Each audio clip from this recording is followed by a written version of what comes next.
모차르트의 삶을 그린 이 아마데우스라고 하는 영화가 있습니다. 이 영화에는요, 이 모차르트와 대비가 되는 이 살리에르라고 하는 사람이 등장을 하게 됩니다. 이 살리에르라고 하는 사람은 어떤 사람인가? 이 사람은 아주 성실하게 열심히 노력을 해가지고 이 궁중 음악장이 된 사람입니다. 그러니까 음악인으로서는 최고로 성공한 그런 사람이었었습니다. 이 사람은 하나님께 다짐을 하기를 어떻게 다짐을 했는가? 만일 하나님께서 저에게 재능을 주신다고 한다면은 결혼을 하지 않고 하나님을 사랑하겠습니다라고 이렇게까지 다짐을 했다는 그런 사람이었었습니다.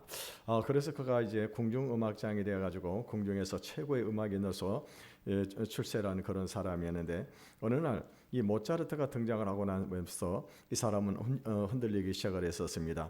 모차르트는 어떤 사람인가? 이 모차르트는 자기와 다르게 이렇게 이 사람은 뭐 열심히 노력하거나 아니면은 뭐 애를 쓰는 그런 사람이 아니었었습니다. 장난같이 어떻게 작곡을 해도요, 이 사람은 너무나도 탁월한 그런 아름다운 그런 음악을 만들어내는 그런 사람이었었습니다. 그러니까는요, 이 사람은 자기는 노력을 해가지고 애를 써서 하나의 작품을 만들어내는데 이 모차르트는 어떻게 합니까? 하나님께서 천부적인 재능을 줘버렸기 때문에 그래서 이 사람은 그냥 쉽게 음악을 만들어내는 것입니다. 그러다 보니까 이 사람이 이 시기심이 생기기 시작을 했었습니다. 이 그러던 중에 이 자기가 사랑하는 한 여인을 이 모차르트가 농락하는 모습을 바라보면서 이 사람을 죽이기로 이렇게 마음을 먹었었습니다.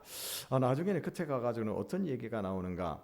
이 어쩌면은 하나님께서는 이렇게 나에게는 모차르트 같은 천부적인 그런 재능을 주지 않고 그런 천부적인 재능을 볼 수 있는 그런 눈만 주셨냐라고 그렇게 하나님을 원망하는 그런 모습을 볼 수가 있습니다. 여러분, 하나님께서는 이상하게도요, 모든 인간에게 동일한 복을 주시지 않는다는 것입니다. 모차르트와 살레르와 경우처럼 어떤 사람에게는 특별한 이런 재능을 주셔가지고 그래서 아주 천재적인 그런 소질을 주셔가지고 그 일을 잘 할 수 있게끔 해주는 그런 사람이 있는가 하면은 반대로 어떤 사람들은 어떤 재능조차도 없어가지고 그래서 이 세상을 살아가는데 힘들게 살아가는 그런 사람들이 있다고 하는 것입니다. 여러분, 예를 들어서 요즘 같은 경우는 어떤 사람들은요, 아주 머리도 좋고 똑똑하고 그리고 인물도 훤칠하게 생겨가지고 그래서 일도 잘하고 인정을 받고 그리고 다른 사람들에게 사랑을 받는 그런 사람이 있는가 하면은 또 반대로 어떻습니까? 키도 작고 그리고 인물로 내세울 것이 없고 그리고 탁월한 재능도 없어가지고 그래서 다른 사람들에게 주목을 전혀 받지 못하고 살아가는 그런 사람들도 없잖아 있다고 하는 것입니다. 여러분, 구원도 마찬가지 아닙니까? 어떤 사람에게는 그의 인간 됨됨이에 상관이 없이 계속적인 용서와 축복을 부어주신 반면에요, 또 어떤 사람은 하나님께서 전혀 관심이 없는 것처럼 무관심하게 대하는 그런 것처럼 보여지는 그런 사람도 있다고 하는 것입니다. 여러분, 우리가 탁월한 능력과 재능을 소유한 그런 사람이라고 하면 몰라도요, 그저 평범한 그런 능력을 가지고 살아가는 그런 사람들은요, 이렇게 탁월하고 천부적인 재능을 가진 그런 사람들을 부러워할 수밖에 없을 거라고 하는 것입니다. 그래서 그런 사람을 부러워한 나머지 기가 죽은 채로 이 불행한 삶을 살아가야 되는 것은 아닌가, 이런 생각을 할 수 있는 것입니다. 그런데 여러분, 오늘 우리들이 알아야 될 것이 뭐냐? 아무리 탁월하고 좋은 조건을 가지고 좋은 탁월한 능력을 가지고 좋은 조건을 가지고 살아가는 그런 사람이라 할지라도 이 사람이 하나님을 모르는 사람이라고 한다면은 그 사람은 정말 불행한 그런 사람입니다. 반대로 우리가 아무것도 가진 것이 없고 재능도 없는 그런 사람이라 할지라도 우리가 예수를 믿고 그리고 하나님의 은혜 아래서 살아가는 사람은 세상의 모든 것을 소유한 자보다 훨씬 복된 사람인 것을 믿으시기를 바라겠습니다. 오늘 본문은요, 이삭의 아들 에서와 야곱의 이야기입니다. 이 에서와 야곱은 쌍둥이로 태어났었습니다. 쌍둥이로 잉태해가지고 그래서 쌍둥이로 잉태가 되었는데 태어날 때 에서가 먼저 나오고 그리고 나중에 야곱이 이제 뒤를 이어서 나오게 되어졌었습니다.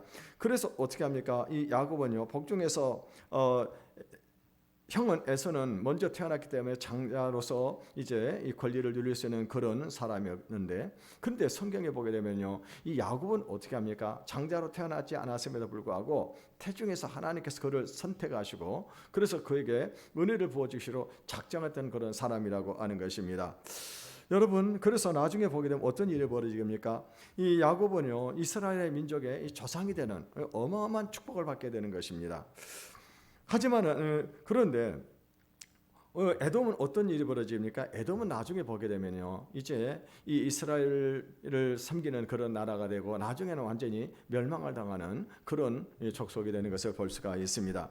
우리는 다른 사람과 자신을 비교하면서 머리가 좋지 않다거나 재능이 없다거나 또 인물이 좋지 않다고 생각되는 경우에 우리는 자신감을 잃어버리게 되고, 또 어떤 경우는 그런 사람 앞에 서게 되면은 자신이 작아진 것 같은 그런 느낌을 가질 때가 있다고 하는 것입니다. 제가 언젠가 하면은요, 제가 이 신학대학원에 입학을 하고 이제 필기 시험을 보고 난 다음에 이 면접을 보게 되어졌었습니다. 그런데 이렇게 쭉 이렇게 면접을 대기하고 있는 사람들 쭉 쳐다보게 되니까 그 가운데요, 인물이 아주 키가 크고 얼굴 색깔이 하얗고 아주 훤칠한 인물을 가진 그런 사람이 한 사람이 있었습니다. 그 사람을 보는 순간 어떤 생각을 했을까요? 저 사람하고 같이 이 면접장에 들어가면 안 되겠다, 내가 불리하겠다는 생각이 들어졌었습니다. 하나님, 저 사람하고는 같이 면접장에 들어가지 않게 해주세요라고 그렇게 속으로 기도를 했었습니다. 그런데요, 나중에 어떤 일이 벌어지냐면 그 사람하고 저하고 둘이서 그 면접장으로 들어간 거예요. 둘이서 오는 거예요. 나중에 봤더니 이분은요, 이 지방에서 이 대학을 나와가지고 목사 안수를 받은, 다른 교단에서 목사 안수를 받았던 분이었었습니다. 근데 다시 우리 합동 측에서 신학을 공부하기 위해서 이분이 이 신학대학원에 지원했던 분인데, 나중에 결과가 어떻게 되느냐, 그분은 떨어지고 저는 합격이 되는 은혜를 제가 입었다고 하는 것입니다. 여러분, 우리는요, 그렇게 그 인물이 훤칠하고 잘난 그런 사람들을 보게 되면 우리는 어떤 생각을 할까요? 하나님이나 부모님을 너무 원망하게 될 것입니다. 왜 나는 이런 모양으로 만들어 놨습니까? 왜 나에게는 어떤 재능 같은 것도 하나도 주지 않았습니까? 하나님, 이거 불공평한 건 아닙니까? 라고 우리가 그렇게 따질 수도 있다고 하는 것입니다. 그런데 하나님은 어떤 분이신가요? 약한 자를 들어서 강한 자를 부끄럽게 하시는 하나님이라고 성경은 말씀을 하고 있습니다. 하나님은 우리의 운명을 바꿔주시는 분이십니다. 아무리 연약한 자라도 하나님께서 함께 하시면은 그 사람을 통해서 하나님의 능력이 나타나게 된다는 것입니다. 오늘 본문을 통해서 이 둘째로 태어나지만은 형 에서를 제치고 이 장자의 축복을 받은 이 야곱의 은혜가 오늘 저와 여러분에게 함께 하시기를 주님의 이름으로 축원을 드리겠습니다. 먼저 이삭의 아들 야곱은 이삭의 기도로 태어난 아들이었습니다. 우리 한번 21절을 같이 읽어보겠습니다. 21절입니다. 시작. 이삭이 그의 아내가 임신하지 못하므로 그를 위하여 여호와께 간구하며 여호와께서 그의 간구를 들으셨으므로 그의 아내 리브가가 임신하였더니, 우리가 잘 아는 대로 이삭은 40세에 아내 리브가를 만나가지고 결혼을 했습니다. 그러는데 이 40세에 결혼을 했는데도 불구하고 오랜 시간이 지났는데도 아이를 갖지 못했습니다. 결혼하고 19년 차가 됐는데도 역시 아이를 갖지를 못하게 되어졌었습니다. 그런데요, 이삭은요, 보통 이런 경우 사람들은 어떻게 할까요? 오랜 시월 동안에 자녀를 갖지 못하게 되면 포기를 하게 될 것입니다. 근데 이삭은 어떻게 합니까? 포기하지 않고 하나님 앞에 기도를 했다고 하는 것입니다. 왜냐하면요, 이삭은 하나님의 전능하신 그 능력을 알고 있었습니다. 우리가 잘 아는 대로 이삭은 그 아버지 아브라함이 몇 세 때 낳았습니까? 100세 때 낳았잖아요. 100세. 그래서 하나님의 전능하신 능력이 함께 하시게 되면은 자기도 이 자녀를 낳을 수 있다고 하는 그 확신을 가지고 하나님 앞에 간절히 기도를 했습니다. 오늘 본문에 보게 되면 21절에 이삭이 그의 아내가 임신하지 못하므로 그를 위하여 여호와께 간구하매라고 말씀을 하고 있습니다. 여기서 간구했다고 말하면 간절히 기도를 했다고 하는 것입니다. 왜냐하면요, 간절히 기도를, 그리고 간절히 기도를 했다는 그런 의미를 가지고 있습니다. 성경은 오늘 우리에게 무엇을 말씀을 하고 있습니까? 항상 기도하기를 원하십니다. 그리고 특별한 문제가 있을 때 하나님께서 우리가 하나님 앞에 나가서 기도하게 되면은 하나님께서 그 문제를 들어주신다고 응답을 하셨어요. 그래서 우리가 알아야 될 것이 뭐냐? 하나님 우리의 기도를 기뻐하신다고 하는 것입니다. 여러분, 왜 하나님이 우리의 기도를 기뻐하실까요? 우리가 하나님께 기도한다고 하는 말은 어떤 의미를 가지고 있을까요? 이 사람은 하나님을 믿는 믿음이 있다고 하는 것입니다. 하나님의 존재에 대해서 그 존재를 인정하고 있으며 또 그리고 하나님의 전능하신 능력을 알고 알고 있는 사람이라고 하는 것입니다. 그렇기 때문에 우리가 어떤 문제를 가지고 하나님 앞에 나아가서 기도하게 될 때 하나님께서 우리의 기도를 기뻐 받으시는 것을 믿으시기를 바라겠습니다. 그래서 이제 결국 어떤 일이 벌어지게 됩니까? 이삭이 하나님 앞에 간절히 기도를 했더니 응답을 받아가지고 이 리브가가 잉태를 하게 되었습니다. 그런데 리브가는 한 아이가 아닌 쌍둥이를 잉태하게 되었습니다. 그리고 이 쌍둥이는 이 뱃속에서부터 이 싸우기를 시작하는 거예요. 그러니까 임신 중에는 뱃속에 있는 아이들이 태아 안에서 서로 치고받고 하는 그런 일이 벌어지게 된 것입니다. 그러니까는요, 이삭이 누굽니까 리브가가 너무나도 고통스럽기도 하고, 그래서 도대체 이거 어찌된 일인가 싶어가지고 하나님께 가서 여쭤봤습니다. 근데 그 응답이 무엇이었습니까? 23절을 읽어보겠습니다. 시작. 그에게 이르시되 두 국민이 내 태중에 있구나. 두 민족이 내 복중에서부터 나누이리라. 이 족속이 저 족속보다 강하였고 큰 자가 어린 자를 섬기리라 하셨더라. 오늘 본문에 보면 두 국민이 내 태중에 있구나라고 그렇게 말씀을 하고 있습니다. 다시 말하면은요, 이제 이 두 아이들이 자라나게 되게 되면은 각각 이 어떤 나라와 족속의 이 조상들이 되게 되는데, 그래서 이 두 국민이 나누어지게 된다라고 그렇게 말씀을 하고 있습니다. 그러면서 하시는 말씀이 무엇입니까?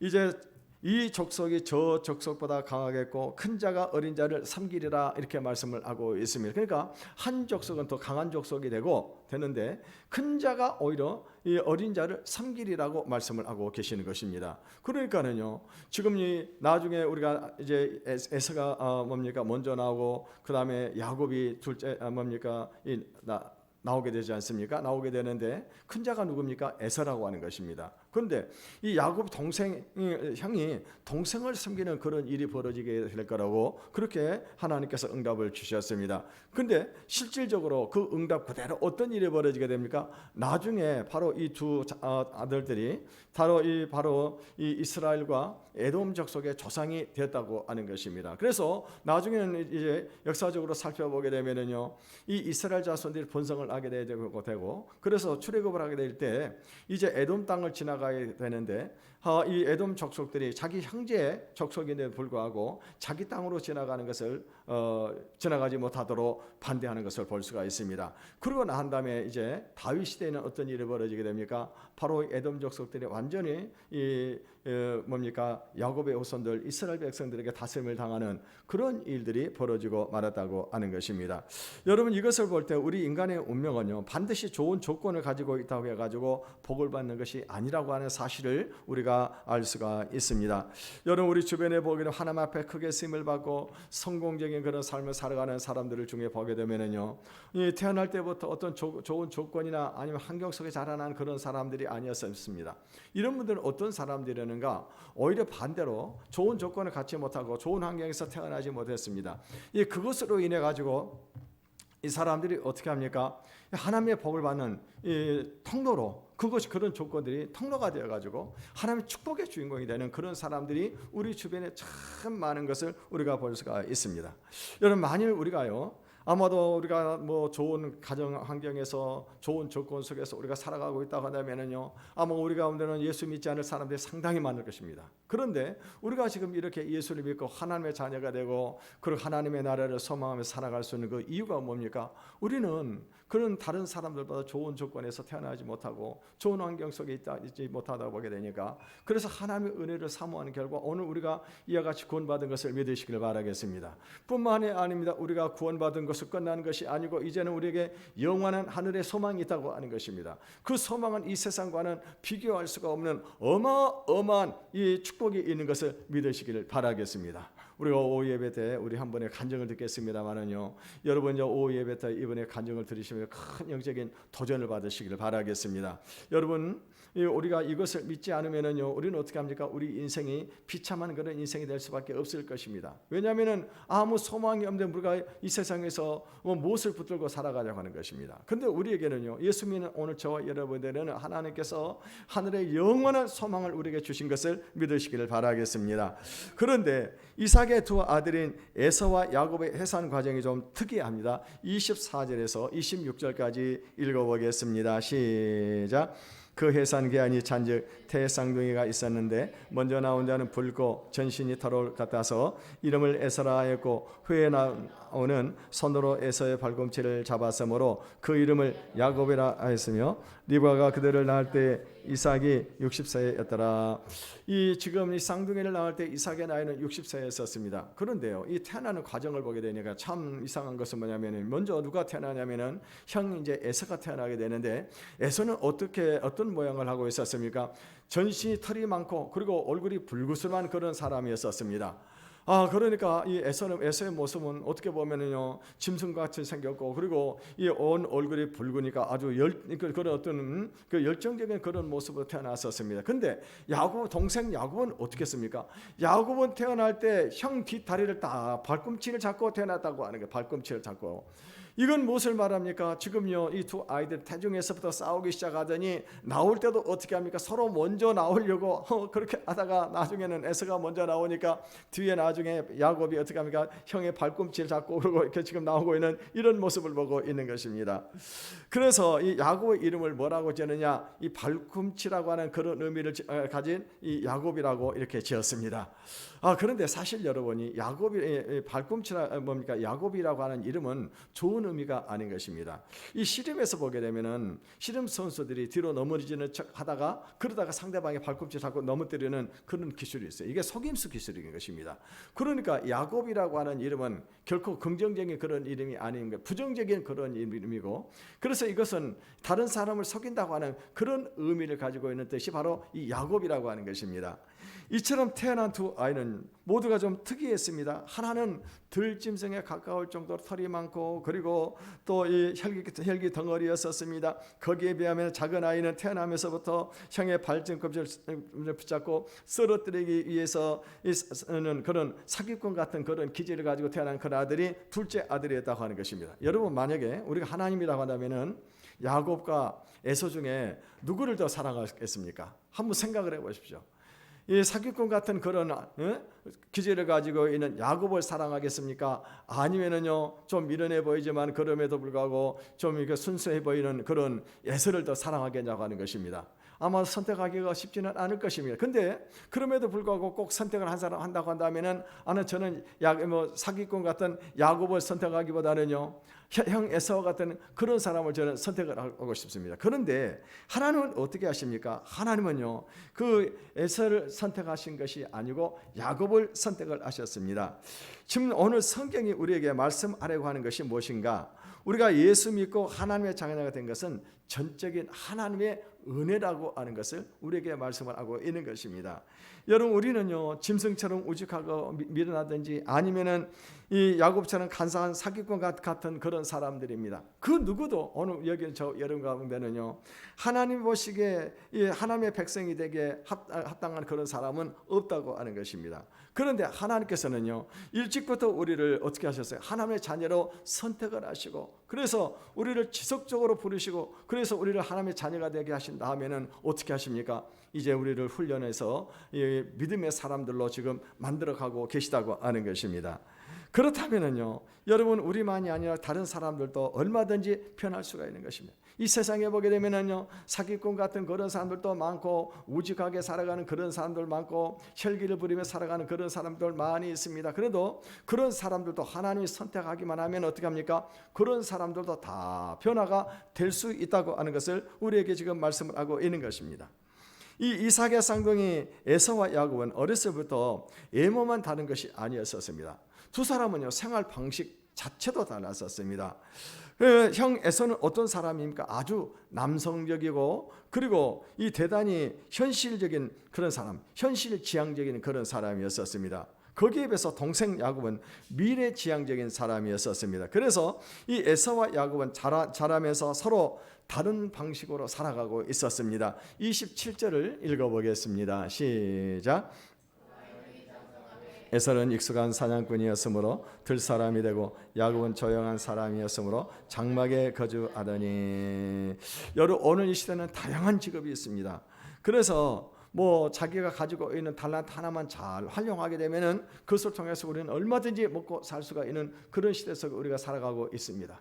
여러분 예를 들어서 어떤 사람이 뭐 음악적인 재능만 있어도 이 사람은요 그거 하나 가지고 얼마든지 먹고 살 수가 있고 유명해질 수가 있고, 미술 하나만 잘 그려도 마찬가지입니다. 운동 하나만 잘해도 마찬가지로 어떻게 합니까? 이런 사람들은 충분히 먹고 살고 유명한 그런 사람이 될 수가 있고, 또 공부를 잘하기에 반하면 어떻게 합니까? 이런 사람들은 뭐 사법고시를 봐가지고 판사나 검사나 되고 높은 자리에 올라갈 수 있는 그런 시대에서 살아갈 수 있습니다. 그런데 고대는 어떻게 했습니까? 고대는요 그런 여러 가지 어떤 재능을 가지고 살아가는 시대가 아니었다고 하는 것입니다. 고대에서 가장 사람들이 인정해 주는 사람이 어떤 사람이냐? 힘이 있는 그런 사람들. 그래서 힘을 가지고 있는 이런 사람들이 고대에는 어떻게 합니까? 전쟁터에 나가서 전쟁의 영웅이 되기도 하고, 또 어떻게 합니까? 들에 나가서 또 사냥도 하고, 그래가지고 이렇게 살아갈 수가 있다고 하는 것입니다. 그런데 이런 사람들 보면은 전부 다 이 기득권을 차지하고 다른 사람들을 지배할 수가 있었습니다. 그런데 에서는 어떻게 합니까? 힘도 좋고 이 사냥에 능숙한 사람이었기 때문에 사회적으로 인정을 받는 사람에 속했고, 야곱은 에사와는 달리 성격적으로 차분하고 여성스러운 성격을 가지고 있는 그런 사람이었습니다. 그러다 보니까 아버지 야곱은 누구를 더 사랑하는 것입니까? 남성답고 야성적이고, 그리고 어떻게 합니까? 힘이 있는 그 아들을 더 사랑할 수밖에 없었을 것입니다. 근데 이 어머니 리브가는 누구를 더 사랑합니까? 동생 뭡니까? 야곱을 더 사랑하는 것입니다. 이 아들은요 힘도 없고, 또 어떻게 합니까? 이 집안에 있으면서 늘 어머니 곁을 떠나지 아니하고 어머니만 돌봐주는 그런 사람이었습니다. 그러니까 어머니가 자동적으로 어떻게 합니까? 그렇게 이 밖으로 떠돌아다니면서 그러고 다니는 그런 이삭보다는 야곱을 더 사랑할 수밖에 없었다고 하는 것입니다. 사실 여러분, 부모들이 자녀를 편애해서는 안 되겠지만은 아버지 이삭은 가정적이고 여성스러운 그런 야곱보다는 사회적인 능력을 소유하고 활동적인 에서를 더 사랑하고 했다고 하는 것입니다. 반면에 어머니 리브가는 자기 곁에서 집안일을 잘 돌봐주는 야곱을 더 사랑을 했었습니다. 그러던 어느 날이었습니다. 이제 이 에서가 들에서 사냥을 해가지고 그래가지고 이렇게 돌아오게 너무 배가 고픈 거예요. 배가 고파가지고 그래서 눈에는 먹을 것밖에 보이지 않은 그런 상황에 이르게 되어졌었습니다. 집에 와서 보게 되니까는요 이 동생 야곱이 팥죽을 끓이고 있는 것입니다. 그러니까 이 형이 어떻게 합니까? 눈이 뒤집혀 팥죽을 보는 순간에 팥죽을 달라고 그렇게 얘기하지 아니하고요, 팥죽을 보고서 팥죽 이름이 뭐고 그 붉은 것을 달라고 그렇게 얘기합니다. 여러분, 우리가 보통 어떤 일을 하다가 마음이 급하다 보게 되면요 무엇의 어떤 명칭을 잃어버릴 때가 많이 있습니다. 이름이 생각나지 않아 가지고, 그래서 어떻게 합니까? 그 물건의 모양이라든가 아니면 거기서 나는 소리를 가지고 얘기할 때가 있잖아요. 예를 들게 되면은 제가 언젠가 한번 그런 얘기 있었습니다. 청소기로 뭐를 좀 해야 되는데 핸디 청소기로 우리 집사람 그 청소기 이름이 생각이 나질 않은 거예요. 그래가지고 집사람 보고 그 윙하는 거 좀 가져오라고 그랬었습니다. 여러분, 전라도 사람들 생각이 안 나면 주로 사용하는 단어가 뭡니까? 거시기.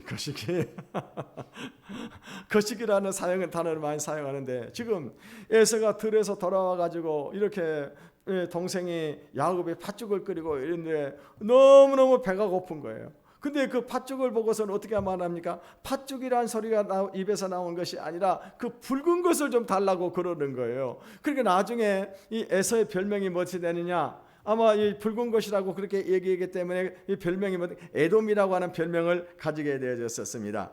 이 야곱은요 이와 같은 형의 모습을 보면서요 오랫동안 자기 안에 감추어졌던 형 에서의 장자권에 대한 그 욕망을 드러내는 것을 볼 수가 있습니다. 우리 이 31절을 같이 읽어보겠습니다. 시작. 야곱이 이르되 형의 장자의 멍분을 오늘 내게 발라. 여러분, 여기서 장자권이라고 하는 것은 단순히 형과 동생의 순서를 바꾸자고 하는 그런 순서를 말하는 것이 아닙니다. 형 에서에게 장자의 모든 권리를 포기하라고 하는 것입니다. 이 에서와 자기는 쌍둥이에서 어머니 뱃속에서 함께 자라났었습니다. 그런데 지금 형 에서가 어떻게 형이 됐어요? 어머니 뱃속에서 단지 먼저 나왔다는 그 이유 하나만으로 지금 이 에서는 장자가 되고, 자기가 조금 늦게 나온 것으로 인해 가지고 어떻게 합니까? 자기는 차자로 태어나게 된 것입니다. 문제는 뭐냐? 형이 지금 에서가 먼저 태어났는데 이 형에게는 뭐가 주어지는 것이, 먼저 태어났기 때문에 장자권이 있다고 하는 거예요. 장자권. 여기서 우리는요 이 장자권에 대해서 오늘 우리가 좀 생각을 해봐야 되는 것입니다. 장자권이 무엇인가? 이 사회적인 관행으로 장자권은 어떻게 합니까? 부모로부터 모두 재산을 물려받을 때 동생들보다는 배 이상을 물려받게 되어집니다. 그 이유는 뭐냐? 그거는 이 큰아들은 어떻게 합니까? 부모가 죽고 난 다음에 부모를 모셔야 되고, 또 부모가 죽고 난 다음에 어떻게 합니까? 형제들을 돌봐야 되는 그런 책임감이 있다고 하는 것입니다. 그러니까 부모는 자녀들에게 유산을 남겨줄 때 어떻게 합니까? 큰아들에게 더 많은 유산을 남겨주게 되는 것입니다. 요즘은 이제 법이 바뀌어져 가지고 자녀 모두가 다 동등하게 이 재산을 분배를 하게 되어 있습니다만요. 여러분, 우리나라도 얼마 전까지만 하더라도 장자에게 더 많은 유산을 남겨주게 되어 있었다고 하는 것입니다. 뿐만이 아닙니다. 이 장자권의 영적인 의미가 있는 것입니다. 그 영적인 장자권이 뭐냐? 그거는요, 하나님의 축복을 가질 수 있는 권리입니다. 그러니까 하나님께서 아브라함에게 너는 복이 될지라고 말씀을 하시고, 내가 축복하는 자에게는 복을 주고 내가 저주하는 자에게는 저주를 내리겠다고 하나님께서 말씀을 하셨습니다. 그래서 이 아브라함이 하나님으로부터 받은 이 축복권이 누구에게 넘어갔습니까? 그 아들 이삭에게 넘겨가고, 그리고 이삭이 이제 그 축복권을 누구에게 주는 것입니까? 장자에게 주는 거예요. 장자에게 주는. 그러면 그 축복권이 누구에게 넘어가는 것입니까? 그러면 먼저 태어난 이삭에게 넘어가게 된다고 하는 것입니다.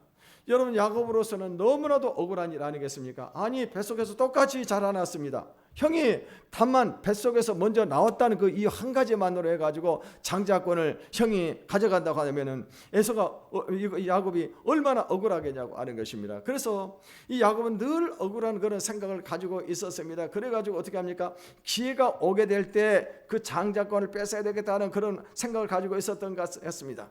그래가지고 형이 와가지고 그거 팥죽을 좀 달라고 그러니까 형의 장자권을 내게 넘겨달라고 그러니까 형이 어떻게 합니까? 그거를 넘겨주는 거예요. 주겠다고 하는 것입니다. 그러니까요, 지금 에서가 어떻게 합니까? 맹세를 하라고 합니다. 그랬더니 형이 맹세를 합니다. 33절을 읽어보겠습니다. 시작.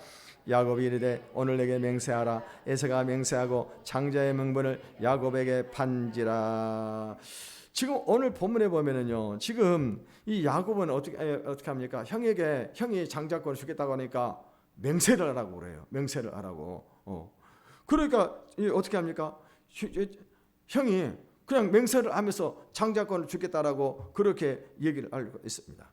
그래서 사실 하나님의 장자권은요, 돈으로 사거나 팔 수 있는 것이 아닙니다. 특히 팥죽 한 그릇 갖고 그 장자권을 살 수 있겠냐고 하는 것입니다. 그런데 이 장자권을 포기할 수는 있었습니다. 그럼에도 불구하고 이 에서가 장자권을 포기했을 때 에서는 완전히 이 복을 잃어버리게 되는 것입니다. 그 이유는 뭐냐? 에서가 하나님의 축복을 가볍게 여겼어요. 34절 끝에 보게 되면 에서가 장자의 명분을 가볍게 여김이었더라라고 그렇게 말씀을 하고 있습니다. 물론 당시에 에서가 얼마나 배가 고팠는지 우리가 상상할 수 있습니다. 그래서 눈앞에 있는 현실의 눈이 어두워가지고 장자권을 팔겠다고 말할 수 있습니다. 문제는 뭐냐? 사람이 급할수록 지혜가 있어야 된다고 하는 거죠. 지혜가. 여러분, 우리가 세계적으로 유명했던 희극인 찰리 채플린을 아시나요? 옛날에 보게 되면 흑백영화나 할 때 이렇게 까만 모자 이렇게 쓰고 지팡이 들고 이상한 하면서 하셨던 그런 희극 배우가 있습니다. 이 사람이 어느 날 공연을 마치고 돈을 받아가지고 하숙집으로 돌아오고 있었습니다. 그런데요, 갑자기 골목길에 들어서니까는요, 강도가 나서 권총을 탁 들이대고 돈을 내놓으라고 그러는 거예요. 돈 내놓으라고. 그래서 돈을 뺏기게 생겼습니다. 그때 채플린이 어떻게 합니까? 너무나도 아주 이렇게 차분하게, 그리고 당황하지 않고 그 돈을 드리겠습니다라고 얘기를 하는 거예요. 그 사람에게 그 돈 내놓으라고 그러면서 이 채플린이 무슨 얘기를 하냐면, 제가 돈을 드리겠습니다. 그 대신 제가 부탁이 하나 있습니다. 그게 뭐냐 하고 물어보니까, 사실 제가 오늘 이 받은 돈을 가지고 하숙비를 내야 되는데, 만약에 내가 돈을 가지고 하숙비를 내지 않으면 내가 하숙집 쫓겨납니다. 그러니까 제가 중간에서 강도를 만났다고 하는 이 증표를 좀 삼기 위해서 제가 가진 모자에다가 총을 좀 쏴달라고 그렇게 얘기한 거예요. 총구멍 구멍을 좀 내달라고. 그래, 그거 생각해 보니까 어렵지 않은 그런 문제입니다. 또 이 사람 말 들어보니까 또 합당한 그런 얘기예요. 그 강도가 어떻게 합니까? 거기다 총을 두 방을 쏴줬습니다. 그러니까 이번에는 또 어떻게 하냐면요, 거기만 쏘지 마시고 제 옷자락에도 한번 또 쏴달라고 또 이렇게 하면서 이렇게 이 옷자락을 벌리는 거예요. 그러니까 이 강도가 어떻게 합니까? 총을 탁 쏘았습니다. 한 번에 뚫렸습니다. 또 쏘려고 하니까 절카다 하면서 총알이 안 나가는 거예요. 그때 차펠린이 어떻게 합니까? 이 사람이 이제 총알이 끊어졌다, 총알이 없었다고 하는 것을 알고는 잽싸게 도망을 가버리게 되는 것입니다. 그러니까 이 채플린이라고 하는 사람은요, 그렇게 인생을 희극적으로 살았던 그런 사람이었다고 하는 것입니다. 여러분, 우리가 지금 에서가 배를 채고 난 후에 어떻게 될까요? 그렇게 약속을 했더라도 야곱에게 야, 팥죽 한 그릇 갖고 장자권 파는 사람이 어디 있냐? 생각을 해봐라. 그리고 네 지금 팥이 네 팥이냐? 엄마 아빠가 농사지어서 가지고 만드는 팥인데, 이게 네 거자고. 내가 다음에 팥죽 먹을 때 팥죽 한 그릇 더 줄게 너. 그래버리면 끝이라는 겁니다. 끝이라는 거예요. 그런데 이 에서가 어떻게 합니까? 이 에서는요, 이 장자의 축복권을 너무나도 쉽게 팥죽 한 그릇을 그냥 팔아버리고 말았다고 하는 것입니다. 여러분, 하나님의 백성에게는 반드시 축복된 미래가 있습니다. 우리가 에서와 같이 눈앞에 있는 현실의 눈이 어두워가지고 이 세상을 살아간다고 한다면요, 결코 하나님의 큰 영광을 가질 수가 없는 것입니다. 여러분, 이대한 신앙의 인물들은 하나같이 눈앞에 있는 그런 이 세상의 현실을 바라보기보다는 미래에 하나님께서 주실 그 하나님의 큰 축복을 바라보면서 믿음으로 달려갔었습니다. 그런데요, 여러분, 성경에 보게 되면은 이 축복을 보지 못하고 망한 사람이 나옵니다. 그 사람이 대표적인 이 사람이 누군가요? 가룟 유다예요. 가룟 유다. 여러분, 가룟 유다는 우리가 잘 아는 대로 예수님의 12제자 중에 한 사람이었습니다. 이 가룟 유다는요, 이 지금 나중에 신약 교회를 세울 수 있는 기둥이 될 수 있는 그런 사람이었어요. 신약 교회를 세울 수 있는 기둥이 될 수 있는 그런 사람이었습니다. 근데 가룟 유다는 지금요, 그걸 보지를 못한 거, 미래를 보지 못하는 것입니다. 그래서 어떻게 합니까? 은 30에 예수님을 팔아는 것. 다시 말해 은 30에 이 어마어마한 축복, 장자의 축복권을 팔아버리게 된 것입니다. 결국에 어떻게 됐습니까? 미래를 바라보지 못했기 때문에 이 사람은 구원받지 못하고, 그리고 영원한 배반자의 반열에 서 있게 된 것입니다. 여러분, 미국의 이 벤자민 플랭컨이라고 하는 대통령을 아실 것입니다. 미국에서 제일 큰 돈이 몇 달러짜리인 줄 아시죠? 100달러짜리. 100달러짜리에 거기에 뭡니까 등장하고 있는 인물이 벤자민 플랭클린이고, 미국의 건국의 아버지라고 부르는 사람이 바로 이분입니다. 근데 이분이 어렸을 때 있었습니다. 어렸을 때 장난감 가게에 가가지고 장난감을 사기 위해서 그 여기저기 둘러보고 있는데 한 아이가 이 뭡니까 그 호루라기를 사가지고는 호루룩 불고 다니는 거예요. 너무 신나게 불고 다니는 것입니다. 그래서 살려고 봤더니 그 장난감 가게는 그 하나밖에 없는 거예요. 없어가지고 그래서 이제 어떻게 합니까? 그 아이 보고 팔을라 달라고 하니까 이 아이가요, 터무니없는 돈을 부르는 겁니다. 그래가지고 이제 어떻게 해요? 그래도 그걸 샀어요. 사가지고 와가지고 집에 와서 호루라기를 막 불고 다니는 겁니다. 근데 호루라기 불고 다니니까 어른들이 볼 때 너무너무 시끄러운 거예요. 그러니까는요. 그래도 아이가 말을 듣지를 않는 겁니다. 집안에서 계속 호루라기를 부르고 돌아다니는 것입니다. 그러니까 지혜로운 어른 한 사람이 있다가 벤자민 플랭컨을 불렀습니다. 예, 너 그거 얼마 주고 샀니? 하고 물어봤습니다. 그랬더니 얼마 주고 샀어요라고 대답을 하게 되는 것입니다. 그러니까는요, 벤자민 플랭컨이 그 어른이 무슨 말을 합니까? 이 바보 멍청아, 너 그거 원가에 4배나 주고 샀다. 4배나 주고 그 산 걸 너 모르냐라고 얘기하니까 이 아이가 그것을 알고 난다면은 너무 분해가지고는 호루라기를 땅바닥에 내치고 막 우는 겁니다. 그러고 난 다음에 이제 이 벤자민 플랭컨은요, 이 사건을 평생 기억을 했다고 하는 것입니다. 그래서 한순간에 취해가지고 엄청난 것을 망치는 그런 일이 다시는 있어서는 안 되겠다고 생각을 하면서 인생을 살아왔다고 하는 거예요. 여러분, 우리를 보게 되면요, 우리는 먼 미래를 바라보죠. 눈앞에 있는 현실만을 바라보면서 어떤 일을 하는 그런 경우들이 참 많이 있는 것 같습니다. 그런데 여러분, 오늘 여기 저와 여러분들은 눈앞에 있는 현실만 바라보고 살기보다는 전 미래를 바라보고 사실 수 있기를 바라겠습니다.